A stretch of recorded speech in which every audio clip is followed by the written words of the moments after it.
Alors donc, bonsoir. Merci pour avoir répondu à notre invitation d'aujourd'hui. Le sujet de notre conférence est intitulé Les symboles de la République,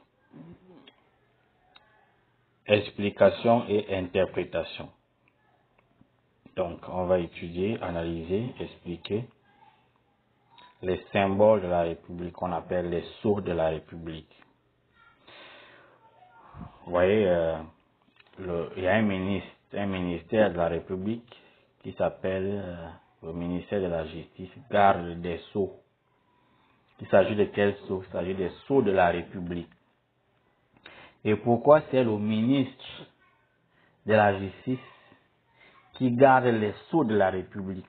Quelle est la relation entre les sceaux de la République et la justice? On va comprendre. Et vous allez comprendre que les sceaux de la République n'ont rien à voir avec le commun des mortels. Les sceaux de la République, ce sont des symboles sacrés de la spiritualité, de l'ésotérisme. Et le ministre de la République, il doit être quelqu'un qui maîtrise la spiritualité. Donc, officiellement, on va dire que c'est un franc-maçon. Franc-maçon. Parce que les sceaux de la République sont du domaine de la spiritualité, de l'ésotérisme. Quelle est la relation donc entre les sceaux de la République et la justice? Comment nos pères d'indépendance, les pères de l'indépendance du Gabon, comment et pourquoi ont-ils choisi ces symboles? Pourquoi pas d'autres? Quelle est la relation entre ces symboles et le Gabon et la République gabonaise? Qu'est-ce que ces symboles nous inspirent? Qu'est-ce qu'il y a derrière ces symboles? Ce que nous devons comprendre, c'est que nous sommes dans une nation. Pour construire une nation, il a fallu réunir les communautés. Avant la nation, les communautés au Gabon vivaient de manière autonome et indépendante. Le colon arrivé, il a dit, il n'y a plus de communauté autonome et indépendante. Toutes les communautés doivent se réunir pour avoir une vie commune, une destinée commune. C'est ça qu'on appelle la nation. C'est ça qu'on appelle la nation. C'est-à-dire que les communautés qui vivent aujourd'hui au Gabon se sont réunies, se sont entendues pour vivre ensemble, pour avoir un développement commun, une destinée commune, une histoire commune. Cette histoire commune ou cette destinée commune peut ne pas appartenir au passé, mais peut envisager le futur d'ensemble. Donc ceux qui vont dire que nous ne sommes pas une nation parce qu'on n'a pas une histoire commune, on n'a pas une langue commune, c'est faux. Il n'est pas censé avoir une histoire commune ou une langue commune comme au Sénégal où ils ont le Wolof, comme au Congo où ils ont voilà. Non. Ce qui importe lorsqu'on a décidé de former une nation, ce qui importe, c'est qu'on accepte la règle, la destinée, une histoire commune, qui va désormais être commune à nous tous, ou à nous toutes, puisqu'il s'agit des communautés. Donc, on est quitté des communautés indépendantes et autonomes à la nation. De la nation, on est venu à l'État. Donc, du point de vue anthropologique, la nation, c'est un ensemble de communautés ayant une destinée commune et une histoire commune. L'État est donc un outil que va utiliser le système qui va gouverner, un outil que va utiliser le système pour gouverner la nation. L'État est un outil qui sert à gouverner la nation. Cet outil a deux principes. Le premier principe de l'État pour gouverner la nation, c'est la règle de droit. Voilà pourquoi on parle de l'État de droit. Ça veut dire que toutes les communautés qui ont accepté de vivre dans la nation doivent respecter ces règles de droit. C'est cette règle de droit qu'on appelle la Constitution. Je parle du point de vue anthropologique. Je ne parle pas du point de vue du droit. Je ne suis pas juriste. Je suis chercheur en anthropologie. Donc je parle de la question de la socio-anthropologie. Parce que la nation et l'État, avant tout, sont des notions anthropologiques. Ce n'est pas quelqu'un du droit qui viendra me démontrer le contraire. Donc on quitte des communautés qui décident d'avoir une vie commune, une histoire commune, une destinée commune, pour venir à la nation. Pour gouverner la nation, pour que cette nation soit prospère, on doit définir ensemble les mêmes principes économiques pour que cette nation soit prospère. Pour que cette nation soit harmonieuse, épanouissante, on définit une même règle de droit. C'est ce qu'on appelle la Constitution. Donc l'État est donc deux choses, la règle de droit et la règle de gouvernance. C'est les deux facteurs, les deux principes avec lesquels l'État va gouverner la nation. Et celui qui doit représenter l'État pour gouverner la nation, en principe, c'est la nation qui doit le choisir. C'est la nation qui doit choisir ses gouvernants. Lesquels gouvernants vont s'appuyer sur l'outil de l'État pour gouverner la nation. Donc, en quelque sorte, l'État, c'est un outil. L'État, c'est un outil au service des gouvernants qui doivent gouverner la nation. Maintenant, la question n'est pas de savoir est-ce que les gouvernants qui sont aujourd'hui, est-ce que c'est la nation qui les a mis là? Non. C'est le colon qui a décidé que les communautés viennent dans la nation et c'est l'État qui a décidé du principe de l'État et c'est le colon qui a décidé des gouvernants qui vont utiliser l'État pour gouverner la nation. Parce que pourquoi il faut gouverner la nation? Il faut dire que lorsque les gens se réunissent en communauté, ils ont des richesses communes. Il y a une production différente des richesses. Chaque communauté, par exemple, des communautés femmes, la communauté femme, c'est le manioc, pour nous, ça va être le cacao, les ndébi, ça va être voilà, les arbres, le bois, au bamba, ça va être les minéraux, au mienne, ça va être le pétrole. Chaque communauté peut dire, les richesses qui sont issues de mon sol, moi-même, je vais les exploiter et je vais vendre. L'État dit non. Puisque vous avez accepté de vivre en communauté, d'avoir une vie commune, d'avoir une destinée commune, donc c'est moi qui vais gérer toutes les richesses et je vais vous partager. Je vais donner à chacun ce qu'il mérite. Je vais construire les routes, je vais construire les écoles, la santé et tout ça là. C'est à partir de ça que les communautés acceptent de vivre dans l'État, de vivre dans la nation. Parce qu'elles se disent qu'en vivant dans la nation, voilà un bon projet. On va être solidaires, on va vivre ensemble, chacun va avoir quelque chose, chacun sera épanoui, ainsi de suite, ainsi de suite. Parce que c'est le principe d'organisation de la nation qui le dit. Si on laisse chaque communauté à faire ce qu'elle veut, à exploiter les richesses de son sous-sol ou de son sol, Les femmes vont dire, bon, écoute, nous, on a les minéraux au Wolenthem, nous-mêmes, on va les exploiter et vendre aux Chinois. Bon, les mines et consorts, ils vont dire, bon, nous, on a le pétrole et tout, on va les vendre. Les autres vont dire, nous, on a le poisson, nous-mêmes, on va pêcher notre poisson. Les Obamba étaient qui vont dire, bon, nous, on a les minéraux, l'uranium et tout ça là, nous-mêmes, on va... Les autres, Angouni et tout ça, vont dire, nous, on a le bois. Est-ce que vous voyez? Donc l'État dit non, non, non, non, non. C'est moi qui vais gérer tout ça là, et moi je vais vous partager.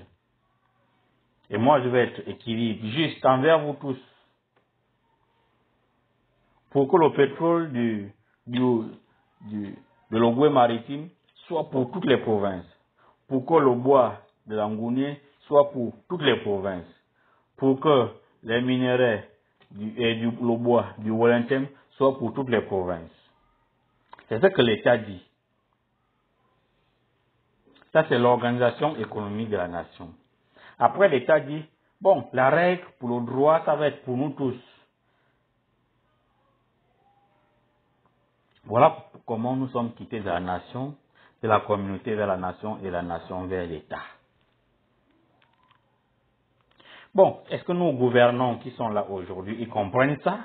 Est-ce qu'ils ont assimilé ça? Est-ce que les nations, bien les communautés elles-mêmes, elles savent que c'est comme ça que fonctionne l'État? Que l'État est un outil à leur service.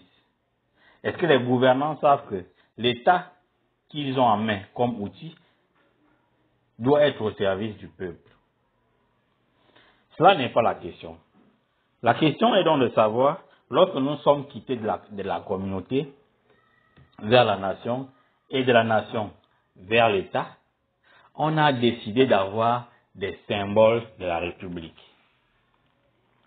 On a décidé d'avoir des sceaux de la République qui vont représenter l'État et auxquels l'État va se référer comme symbole. Le Gabon a choisi le drapeau vert jaune bleu comme premier symbole. Le Gabon a choisi l'hymne national, la Concorde, comme deuxième symbole. Le Gabon a choisi la mer allaitante comme troisième symbole. Et le symbole qui couronne le tout, c'est le symbole où vous voyez deux tigres là, avec l'arbre au milieu. C'est le quatrième symbole. Donc, pour construire l'État, l'État va donc choisir ces quatre symboles qui vont représenter l'énergie nationale. Parce que chaque nation a besoin d'avoir une énergie, une force qui lui donne la vie et qui inspire sa prospérité et donc son développement. Vous voyez, vous avez des familles. Chaque famille a un totem. Selon l'anthropologie sociale des Bantous, chaque famille a un totem. Le totem, c'est donc quoi? Le totem, c'est du totem que la famille va tirer sa force et son pouvoir. Les enfants vont aller à l'école, ils vont réussir, il y aura de la prospérité dans la famille, et ainsi de suite. C'est du totem que la famille va tirer sa force et son pouvoir. Il en est ainsi de la province. Chaque province a un totem. Et c'est de ce totem que la province va tirer sa force et son pouvoir. Il en est ainsi de la nation. C'est des symboles de la nation que la nation va tirer sa force et son pouvoir pour son développement et son épanouissement. Et les pères de l'indépendance ont dit, ce sont ces sceaux par lesquels le Gabon, la nation gabonaise, va tirer sa force et son pouvoir. Pour bénéficier de la force et du pouvoir des symboles de la République, on doit avoir des dirigeants qui savent orienter et manipuler ces forces. Et pour que les dirigeants savent manipuler et contrôler ces forces, les envoyer vers le peuple, il faut une certaine connaissance, une certaine maturité, une certaine responsabilité. Parce que les attributs de la République, lorsque tu prêtes serment, ce que je suis en train de vous dire là, je suis en train de vous dire des secrets de la République, comment fonctionne le pouvoir. Parce que si vous comprenez comment fonctionne le pouvoir, vous savez comment il faut prendre le pouvoir. Donc ouvrez bien les oreilles. Et je ne suis pas en train de faire la politique. Je ne suis dans aucun camp politique. Je suis en train de vous donner des symboles de la République, des symboles de pouvoir. Lorsqu'un président prête serment, qu'est-ce que vous voyez? On lui donne des attributs du pouvoir. C'est quoi ces attributs de pouvoir? Ce sont ces 4 symboles de pouvoir que je viens de vous donner, qui sont des sceaux de la République. Comme je vous ai dit, ministre de la République, ministre de la Justice, garde des sceaux. Il s'agit de quels sceaux? Ce sont des sceaux de la République. Des sceaux de la République sont donc des sceaux de pouvoir. Des sceaux de pouvoir dont le président de la République tire l'énergie et la force et la légitimité pour converger ses forces et ses énergies vers la nation pour que la nation soit prospère et pour que la nation lui obéisse. Et quand le président a terminé de prêter serment, on lui a donné les sceaux de la République, il fait le tour de la nation pour aller conforter son pouvoir, aller sublimer son pouvoir. Il fait le tour de la nation, il fait le tour des communautés qui ont décidé unanimement d'être dans la nation et qui ont accepté qu'un gouvernant utilise l'État comme moyen pour les gouverner.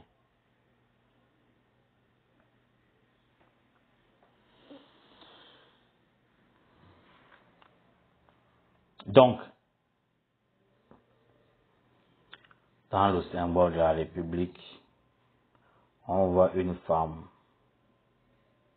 allaitant son enfant, cheveux pliés vers l'arrière, formant 2 boucles triangulaires à l'avant, torse nu, le bout du sein à moitié visible, une main soutenant la tête du bébé et une autre main accompagnant le sein dans la bouche du nourrisson.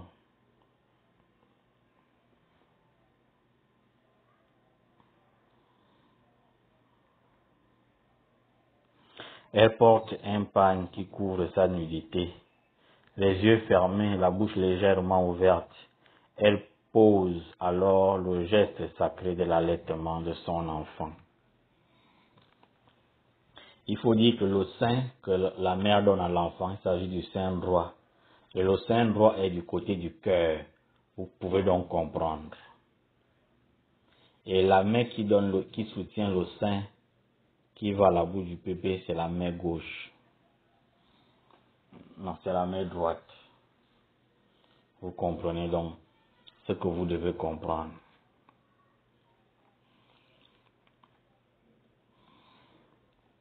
Que devons-nous retenir de ce symbolisme sacré? Étonnant, n'est-ce pas, non? Étonnant par le petit nombre et par le grand nombre. L'heure est donc venue de vous expliquer ces choses. Il faut dire que quand les pères de l'indépendance ont choisi ces symboles, c'est parce qu'ils avaient une vision pour le pays. Ils avaient une ambition pour le Gabon. Ils avaient une motivation profonde. Ils avaient tracé la voie. Ils étaient sur le chemin. Chaque peuple a besoin de symboles forts. Chaque peuple a besoin de totems. Chaque peuple a besoin de rituels sacrés et d'éléments mythiques qui forgent sa conscience humaine et le projettent vers un imaginaire qui, avec la force de la volonté et la discipline du cœur, doit l'accompagner vers un futur épanoui. Voilà pourquoi les pères ont donc choisi ces symboles. Lorsqu'on étudie le symbolisme de l'allaitement chez les peuples africains qui descendent du Nil, on peut aisément comprendre le symbolisme sacré, amenant les pères de l'indépendance à choisir ce symbole plus que l'autre. Lorsqu'on va dans l'Égypte antique, dans l'Égypte des pharaons, on voit Isis, mère allaitant son enfant en lui donnant du lait. Dans la Rome antique, on voit également la déesse nourrissant son bébé avec du sein. Dans la Grèce, on voit Astarte. Il faut dire que le symbolisme de la mère allaitant son enfant est un symbolisme millénaire qui nous vient de l'ancienne Égypte des pharaons. Pourquoi les pères fondateurs sont allés chercher un symbolisme chez les pharaons de l'ancienne Égypte? La mère allaitant l'enfant est un symbolisme chez les chrétiens. La mère symbolise Marie. L'enfant symbolise le Christ. Marie qui donne le sein au Christ. Marie qui nourrit le Christ. Le lait qui nourrit le Christ. Marie chez les chrétiens. Isis chez les Égyptiens. Rama chez les hindous. Donc, quand on dit la mère patrie, mère, c'est la mère, patrie, c'est père. C'est le couple mère-père. Dans le couple mère-père.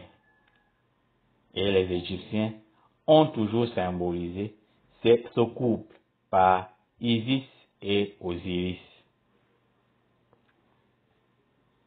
Isis, Osiris. Vous voyez que en France, le mot Paris vient de Père Isis ou par Isis. Le mot Paris vient de Père Isis. C'est le couple égyptien. Donc vous voyez que Paris, ce n'est pas un mot qui vient des Francs, ni des Vikings, ni des Celtes. C'est un mot égyptien. Ils ont pris ça de l'ancienne Égypte parce que c'est de là qu'on ritualisait l'ancien rituel égyptien de Père Isis. Paris Saint-Germain. C'est de là. Et c'est même de là d'où proviennent ce qu'on appelle les Champs-Élysées. C'est les champs où coulait le miel et le lait. Le lait, justement, que la mère divine, la mère des mondes, donne à l'enfant. La déesse, la mamelle, le lait et le nourrisson peuvent donc être analysés du point de vue anthropologique de l'anthropologie égyptienne ou pharaonique. Ce symbole, on le voit chez la vache en Égypte, la vache qui allaita le pharaon. C'est une histoire bien connue en Égypte, dans les textes des pyramides. Et les Égyptiens disaient que le lait est une offrande de Dieu aux humains. Le lait est une offrande de Dieu aux humains. Donc quand on voit la mère allaitante qui donne du lait à l'enfant, la mère allaitante c'est la mère divine qui donne une offrande à l'enfant.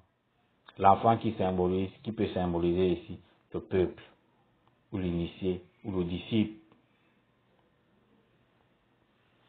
Le lait est donc un don de vie. C'est-à-dire la mère allaitante, l'Isis mère, l'Isis mondi, qui nous donne du lait, qui nous donne des grâces, qui nous fait un don de vie.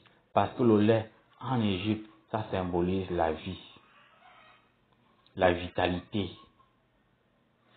la santé. Le lait fait vivre le nourrisson, lui donnant la vitalité, la croissance et l'agrégation de ses cellules, participant ainsi à l'organisation et à la fortification du corps du nourrisson. Le lait amène le jeune à l'existence. Il transforme la vie divine en une vie humaine et continue par ce processus à maintenir le lien entre le Créateur et le nourrisson. Ainsi, la déesse égyptienne Hathor Mut-Nature disait dans son discours à sa fille: ô ma fille bien-aimée, Maat Kare était donc la fille de Ator Mut Nature. Oh, ma fille bien-aimée, Mat Carré, je t'ai donné toute vie et toute force auprès de moi, en te faisant venir à l'existence par mon lait, car c'est en toute vie et en toute force qu'il entre en toi. Le lait serait donc la vie, la base de l'existence, l'énergie primordiale qui provient de notre mère divine, de la mère des mondes, la mère allaitante. Il faut considérer le mythe comme la vibration symbolique d'une représentation divine, d'où on tire la force et le pouvoir le plus élevé. Si nous suivons le chemin, si nous suivons le principe et l'idéal des pères fondateurs, nous pouvons tirer de la mère allaitante, de ce symbolisme, l'énergie, la force et le pouvoir qui peut conduire le peuple gabonais vers les lendemains meilleurs. Mais aucun de nos gouvernants n'a la connaissance de ceci. Même dans nos communautés aujourd'hui, le peuple ne connaît pas ces choses. Le peuple est ignorant à ces choses. Et voilà pourquoi le Gabon et la plupart des pays africains, on est perdus. Parce qu'on a oublié nos totems. On a oublié les symboles de la nation. D'où on doit tirer notre pouvoir, notre force.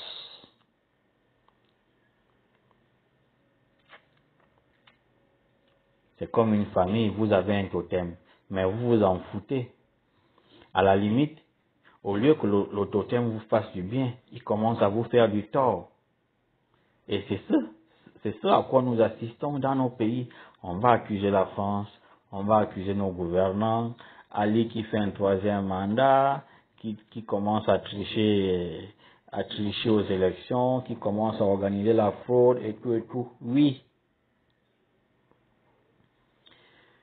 Mais il faudrait que quelqu'un lui montre la voie, lui rappelle que dans les principes fondateurs des pères de l'indépendance, nous avons un totem. Ce totem qui nous donne la force et le pouvoir avec lequel on doit diriger le peuple. Ce qui est évident, c'est que depuis la nuit des temps, les dirigeants au Gabon, ils n'ont jamais gouverné la nation avec ses pouvoirs.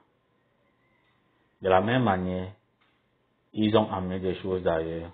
De la même manière, ils nous ont dirigés. Oublions les principes d'où on tire les forces et le pouvoir de la nation.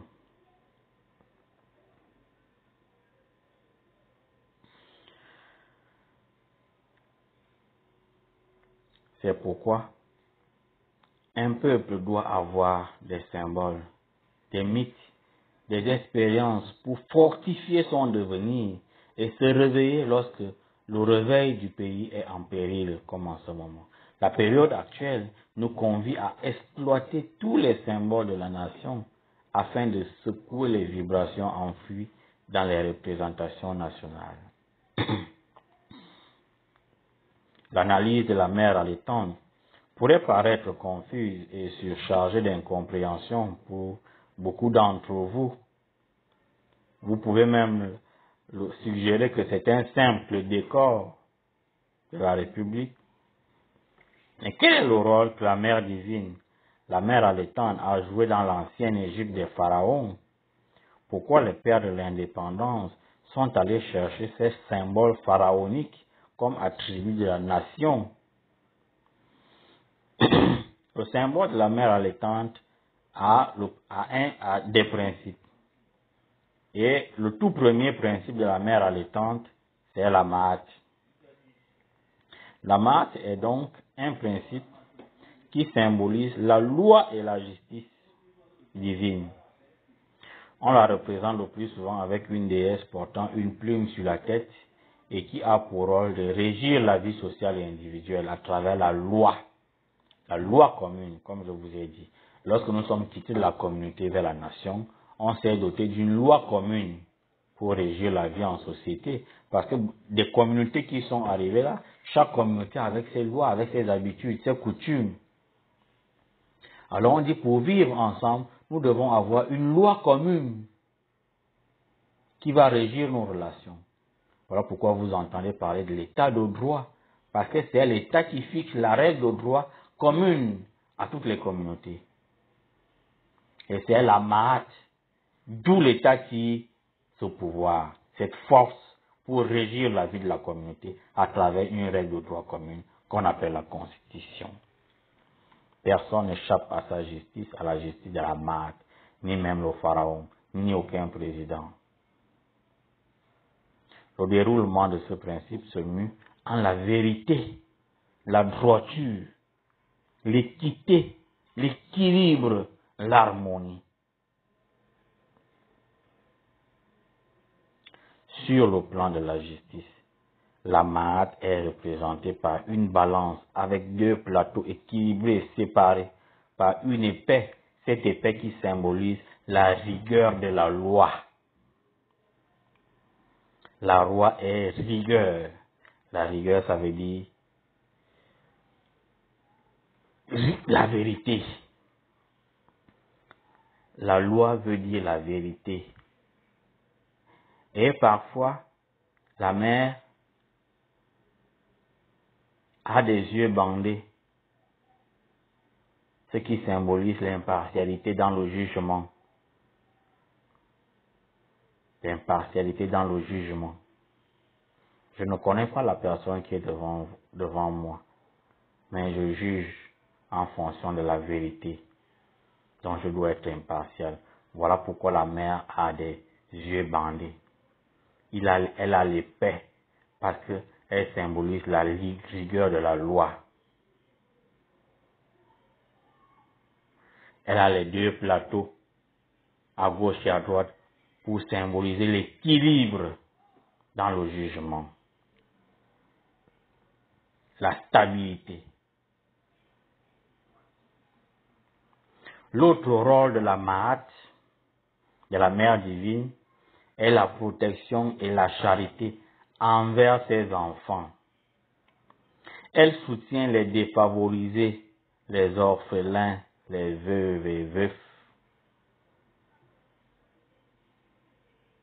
Elle rétablit l'équilibre entre les pauvres.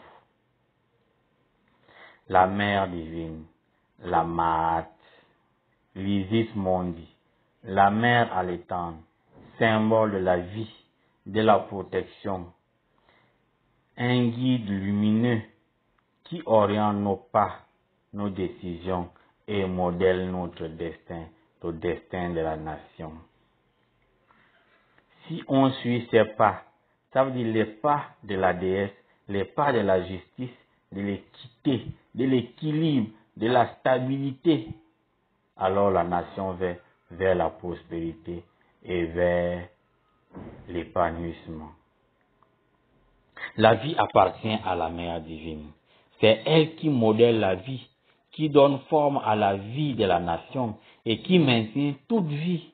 Au-delà et hors de la Mère divine, il n'y a point de vie.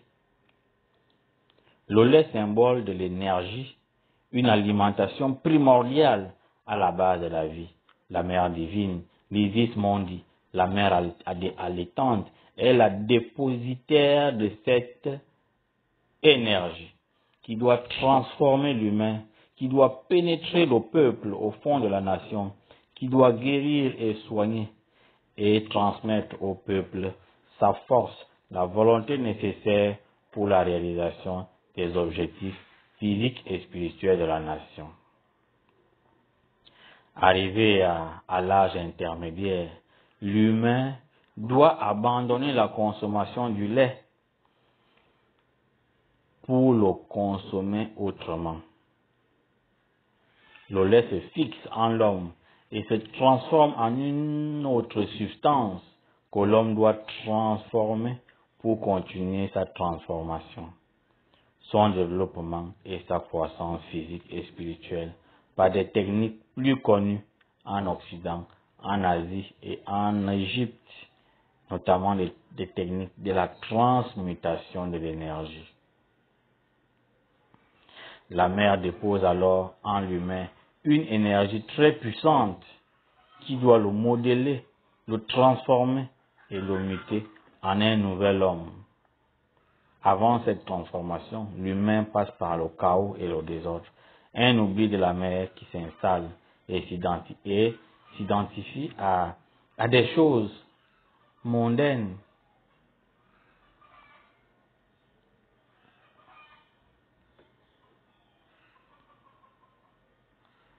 Le peuple doit retrouver en lui la semence déposée par la mère divine pour se transformer, pour se réconcilier avec soi-même.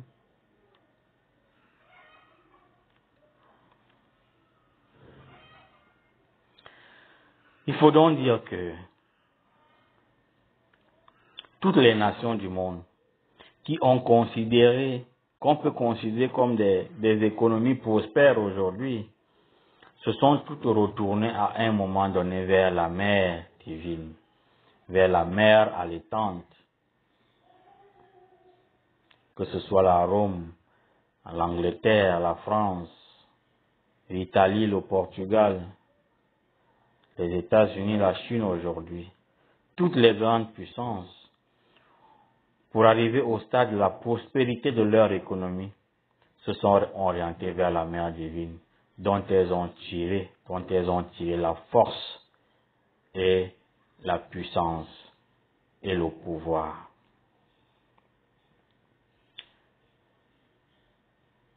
Donc, la mère divine, la mère allaitante, c'est dont l'Isis Mondi, c'est la Maat. Vous voyez que sur le symbole des deux tigres, les deux tigres sur un écu triangulaire, cet écu-là, au sommet, a 3 cercles rouges. Au milieu, il y a un bateau à voile. Et en bas, il y a les eaux bleues de l'océan. L'arbre qui coupe l'écu en deux, c'est l'arbre du Kevazingo qu'on appelle enfant, ovun. Dans notre dernière conférence, on disait que ovun veut dire enlever de tout mal. Ovun, enfant, ça veut dire enlever de tout mal, détacher de tout mal. Et il y a une autre langue au Gabon qui appelle l'ovun le Kevazingo. Le Kevazingo est en 2 mots. Le Keva et Zingo. Keva et Azingo. Keva et Azingo. Keva, ça veut dire enlever. Keva, ça veut dire enlever.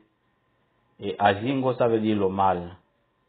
Donc, Keva, Azingo, ça veut dire enlever le mal. Donc, enlever tout le mal.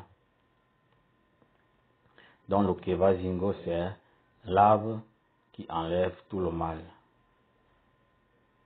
Alors, pourquoi on a mis cet arbre-là? Pourquoi on l'a mis ici? Pourquoi il se retrouve dans l'écu de la République? Pourquoi il y a ces 2 tigres noirs? Pourquoi il y a le bateau à voile? Pourquoi il y a ces 3 cercles jaunes? Pourquoi il y a les racines sur lesquelles un pied du tigre est posé, l'autre pied est posé sur l'écu?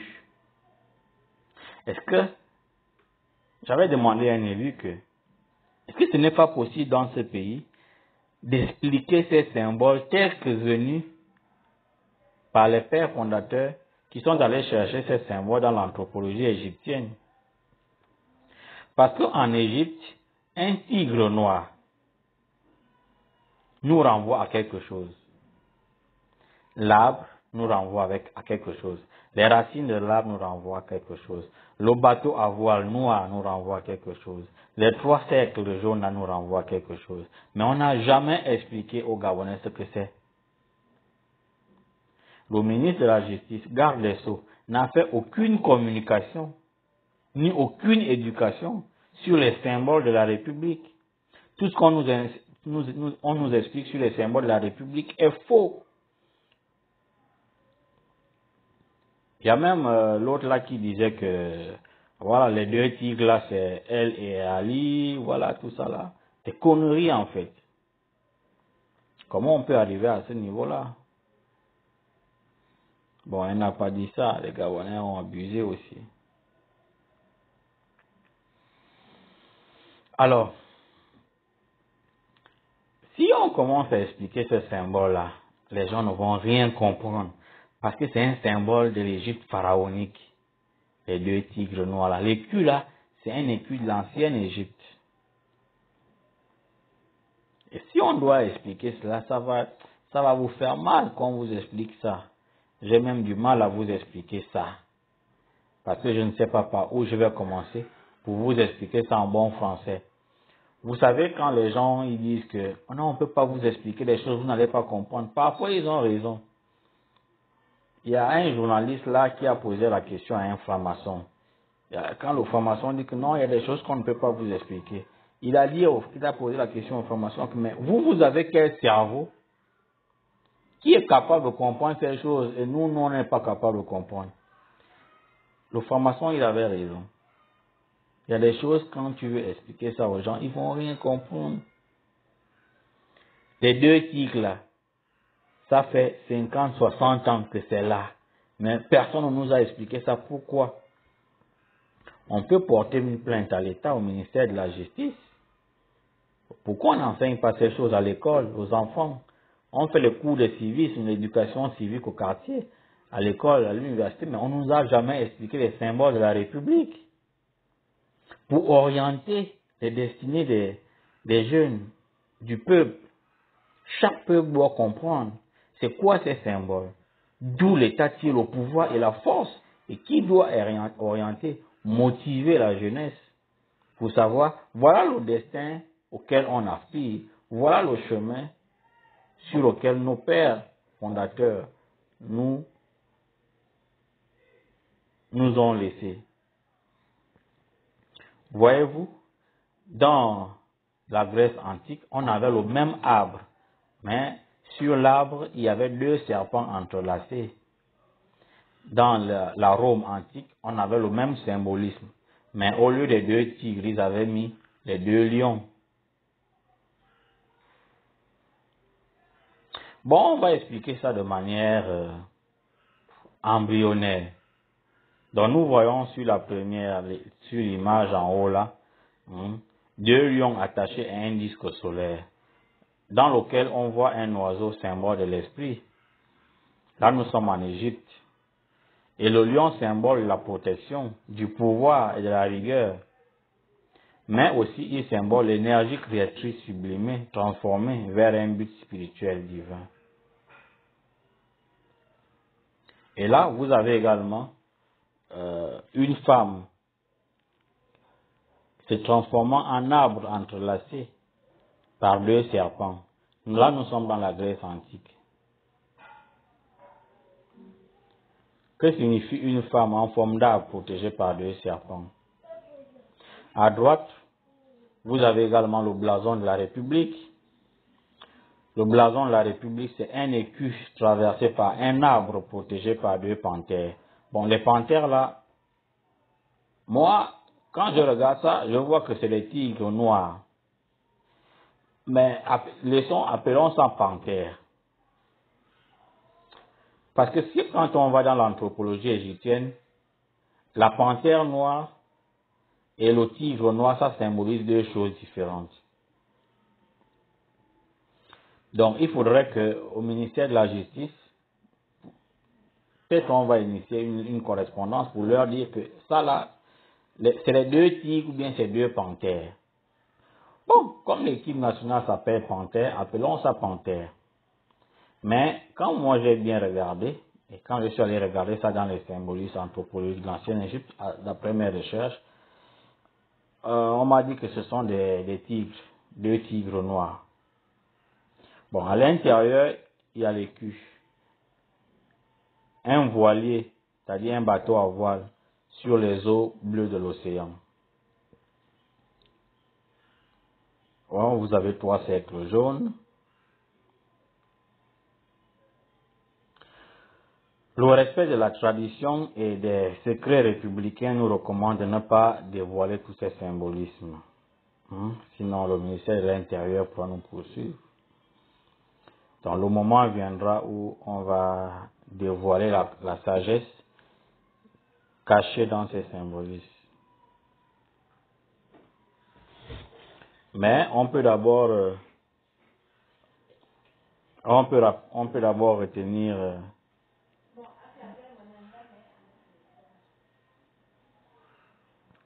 retenir que les 2 tigres là symbolisent l'énergie primordiale. C'est la même énergie primordiale dont on vient de parler lorsqu'on a parlé du lait, c'est-à-dire la mère qui donne le lait.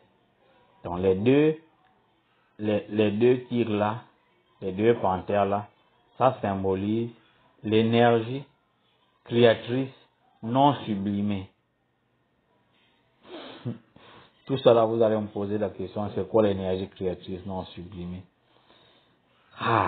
C'est compliqué. Bon, on va d'abord arrêter ça là. On va reprendre le blason de la République. On va faire une conférence sur ça. Aujourd'hui, on était sur la mer à détente. Sur le blason de la République, on va faire une conférence sur ça. Donc, je vous remercie et à la prochaine fois.